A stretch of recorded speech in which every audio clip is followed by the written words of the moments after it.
Selamat datang di channel Jendela Sains. Di video ini kita akan membahas lingkaran part yang ke-19, yaitu tentang lanjutan contoh soal dari garis singgung lingkaran.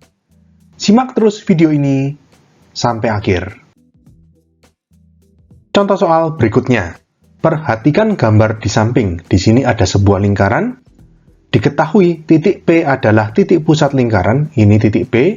Garis AB dan CD adalah dua garis singgung lingkaran. Ini AB, ini CD. Garis AD dan BC berpotongan di titik E.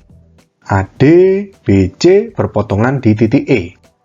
Sedangkan garis AC merupakan diameter lingkaran dengan panjang 12 cm. Ini AC. Jika panjang AB sama dengan 15 cm dan CD sama dengan 5 cm, tentukan panjang DE. Oke, kita data dulu yang diketahui. Garis AB dan CD adalah dua garis singgung lingkaran. AB dan CD ini garis singgung lingkaran, titik singgungnya berarti yang AB ini di titik A, yang CD ini di titik C. Sedangkan AC sendiri ini merupakan diameter lingkaran. Ingat ya, sifat garis singgung itu selalu tegak lurus terhadap jari-jari atau diameter yang melalui titik singgungnya. Jadi, AB ini tegak lurus AC, dan CD juga tegak lurus AC. Jadi kita kasih tanda siku-siku seperti ini. Nah, karena AB ini tegak lurus AC dan AC tegak lurus CD, berarti CD dan AB ini sejajar. Logikanya kan seperti itu. Nah, kita kasih tanda sejajar seperti ini. Oke, selanjutnya, garis AC merupakan diameter lingkaran dengan panjang 12 cm. Kita tulis 12 cm.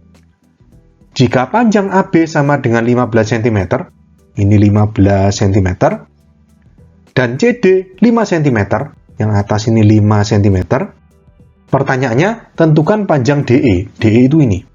Nah, gimana ini? Gini, kita bisa lihat di sini, segitiga ACD, siku-siku di C, diketahui panjang AC dan CD, jadi kita bisa pakai Pitagoras untuk mencari panjang AD.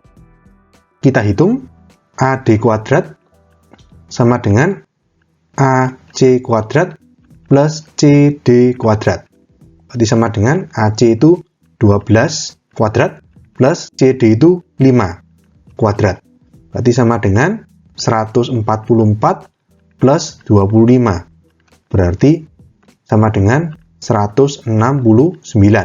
Berarti AD sama dengan 13 ya, 13 cm. Ini panjang AD. Kita tulis di sini 13 cm. Ini semuanya ya, bukan AE aja, AD ini. 13 cm. Kita disuruh mencari panjang DE. Berarti kita harus cari panjang AE. Gimana caranya? Perhatikan sekarang segitiga ABE dan CDE. Kalau kita lihat, AB ini kan sejajar sama CD. Karena tadi sama-sama tegak lurus diameter AC. Nah, karena AB dan CD ini sejajar, maka berlaku sudut dalam berseberangan. Sudut DCE, sudut ini, sama dengan sudut ABE, sama dengan ini. Misalkan saya kasih tanda warna merah. Sudut DCE sama dengan sudut ABE. Ya kan? Lalu, sudut CDE yang ini, sama dengan sudut BAE yang ini. Misalkan saya kasih tanda warna biru. CDE sama dengan BAE. Jadi sudut yang besarnya sama ini saya beri warna yang sama. Ya, biar kelihatan. Dan sudut yang ketiga pasti sama. Sudutnya ini kan, ini sama kayak ini karena bertolak belakang. Sudut CED sama dengan sudut AEB. Nah, seperti ini. Karena ketiga sudut segitiga ABE dan CDE ini sama, maka segitiga ABE sebangun dengan segitiga DCE. Ya, jadi kita tulis di sini. Atau kita tulis sudutnya juga ya. Sudut merah sama dengan sudut merah, sudut biru sama dengan sudut biru, sudut hijau sama dengan sudut hijau. Jadi, yang pertama, sudut yang merah ya, ABE, sama dengan sudut merah yang atas, berarti sudut DCE. Lalu sekarang sudut yang biru, berarti sudut BAE, sama dengan biru yang atas, berarti sudut CDE. Lalu yang warna hijau, yang bawah sudut AEB, sama dengan yang atas sudut DEC. Sehingga karena ketiga sudutnya sama, maka segitiga ABE sebangun dengan segitiga DCE. Di sini saya sebutnya urut ya. ABE itu kan berarti biru, merah, hijau. Yang atas juga biru, merah, hijau. DCE. Oke? Kemudian, karena segitiga ABE dan segitiga DCE ini sebangun, maka sisi-sisi yang bersesuaian sebanding. Sisi apa aja? Yang pertama misalkan, sisi antara sudut biru dan merah. Yang bawah dulu ya, yang lebih besar biru dan merah itu sisi AB. Per atau sebanding dengan yang bersesuaian itu, ini biru merah berarti DC. Sama dengan misalkan antara biru dan hijau. Yang bawah ini berarti AE, yang atas DE. Berarti AE per DE. Sama dengan sekarang yang merah hijau, BE per CE gitu ya. BE per CE. Nah, lalu kalau ada dua tanda sama dengan seperti ini, berarti ada salah satu ruas yang dibuang. Bisa yang kiri, yang tengah, atau yang kanan. Yang mana yang dibuang? Kita lihat yang diketahui dan yang ditanyakan ini kita mau pakai yang mana. Yang diketahui itu ada AB sama CD. Jadi ini pasti kepake, yang paling kiri. Nggak mungkin dibuang. Terus yang ditanyakan itu DE. DE itu ada di sini. AE per DE. Jadi yang kanan ini BE per CE nggak kita pakai. Jadi anggapannya dihapus. Tinggal AB per DC sama dengan AE per DE. Kita masukkan. AB itu berarti 15 per DC atau CD itu 5 sama dengan AE. Nah, gini. Yang diketahui di sini 13 cm ini tadi kan AD. AD itu kan panjang dari sini sampai sini semuanya. Sedangkan AE itu cuma dari sini sampai sini. Jadi bisa kita tulis gini. AD itu sama dengan AE plus DE, gitu kan. AD tadi 13 cm sama dengan AE plus DE. DE pindah ke kiri berarti 13 min DE sama dengan AE. Jadi AE yang di sini diganti dengan 13 min DE. 13 min DE per DE. Jadi sudah satu variabel, kita bisa cari DE tinggal kali silang ini. Tapi sebelumnya kita sederhanakan dulu, 15 per 5 ini bisa dihitung ternyata ya, coret-coret 3 berarti. Jadi DE-nya kali ke kiri aja, 3 DE sama dengan 13 min DE. Min DE pindah kiri jadi plus DE, 3 DE plus DE, 4 DE. Sama dengan 13. Berarti kita lanjut ke sini, kalau DE sama dengan 13 per 4 cm. Sudah ya, 13 per 4 nggak bisa kita sederhanakan ya. Jadi kita dapatkan jawaban soal ini, panjang DE adalah 13 per 4 cm. Contoh soal berikutnya. Perhatikan gambar di samping. Di sini ada dua buah lingkaran. Diketahui dua buah lingkaran yang sepusat dengan titik P adalah titik pusat lingkarannya. Jadi titik P ini adalah titik pusat dari kedua lingkaran tersebut.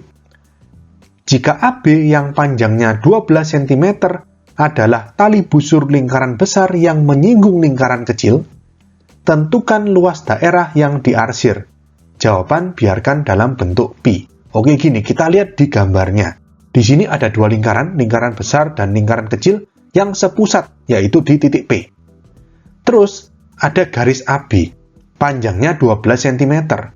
AB ini merupakan tali busur dari lingkaran yang besar, sekaligus merupakan garis singgung lingkaran yang kecil, karena di sini ada kata-kata yang menyinggung lingkaran kecil. Kita disuruh mencari luas daerah yang diarsir. Di sini, kalau kalian lihat, luas daerah yang diarsir itu adalah luas daerah di dalam lingkaran besar, tetapi di luarnya lingkaran kecil.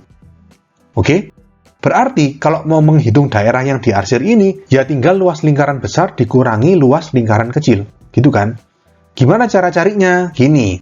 Yang pertama, kita bikin garis bantu dari titik P ke titik A dan dari titik P ke titik B. Kemudian kita tarik garis lagi dari titik P ke titik singgung ini, titik singgungnya AB. Nah, Misalnya di sini titik singgungnya di C. Nah, PC bagi lingkaran yang kecil itu merupakan jari-jari lingkaran, gitu kan?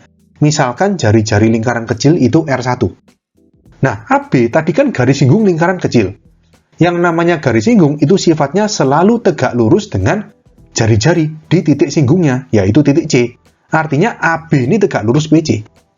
Oke? Nah, selanjutnya gini. Sekarang kita lihat dari lingkaran besar. Kalau lingkaran besar, jari-jari lingkaran besar itu PA dan PB. Ya kan? Misalkan R2. Jadi PA ini R2, PB juga R2. Kalau kita lihat dari lingkaran besar, AB ini merupakan tali busur. Nah, kalau AB tali busur, berarti PC bagi lingkaran besar itu merupakan apotema. Karena apotema itu adalah garis yang ditarik dari titik pusat lingkaran ke tali busur yang tegak lurus terhadap tali busur, benar kan?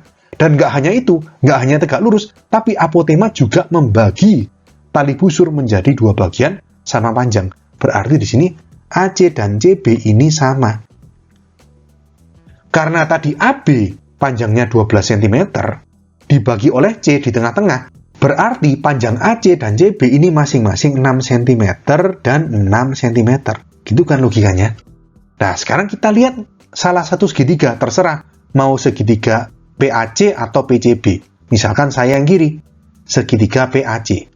Segitiga PAC ini siku-siku di C, berarti kita bisa pakai rumus Pythagoras, yaitu AC kuadrat plus CP kuadrat sama dengan AP kuadrat. Gitu kan? AC itu 6 kuadrat plus CP itu R1 kuadrat. Jari-jari lingkaran yang kecil. Sama dengan AP itu jari-jari lingkaran besar. R2 kuadrat. Berarti 36, ini R1 kuadrat langsung pindah ke kanan. Jadi sama dengan R2 kuadrat min R1 kuadrat. Ya, anggap aja ini persamaan 1. Sekarang kita cari luas daerah yang diarsir. Luas daerah yang diarsir berarti sama dengan luas lingkaran besar. Tadi lingkaran besar kan jari-jarinya R2. Jadi misalkan L lingkaran 2 dikurangi L lingkaran kecil, lingkaran 1. Berarti sama dengan rumus luas lingkaran kan pi R kuadrat. Jadi kalau lingkaran yang besar ya pi R2 kuadrat min luas lingkaran kecil berarti pi R1 kuadrat, ya kan? Pi-nya dikeluarkan dari kurung. Nggak perlu dijadikan 22/7 atau 3,14. Karena di sini keterangannya jawaban biarkan dalam bentuk pi. Jadi biarkan aja pi. Kita keluarkan dari kurung. Dikurung R2 kuadrat min R1 kuadrat. Nah, R2 kuadrat min R1 kuadrat tadi persamaan 1 ini nilainya sebesar 36. Ya sudah. Berarti sama dengan pi kali 36. Langsung dapat L sama dengan 36 pi. Satuannya cm persegi. Jadi sampai akhir, kita nggak tahu dengan pasti berapa tepatnya luas lingkaran besar, berapa tepatnya luas lingkaran kecil. Kita langsung tahu luas daerah yang warna abu-abu yang diarsir ini sebesar 36 pi cm persegi. Ngerti ya? Jadi kita dapatkan jawaban soal ini, luas daerah yang diarsir adalah 36 pi cm persegi. Oke, sekian untuk video kali ini. Untuk melihat playlist lengkap dari bab ini, bisa kalian klik thumbnail playlist yang ada di sebelah kanan atas ini. Jika ada pertanyaan, saran, maupun kritik, bisa kalian tulis di kolom komentar. Semoga bermanfaat dan sampai jumpa di video selanjutnya.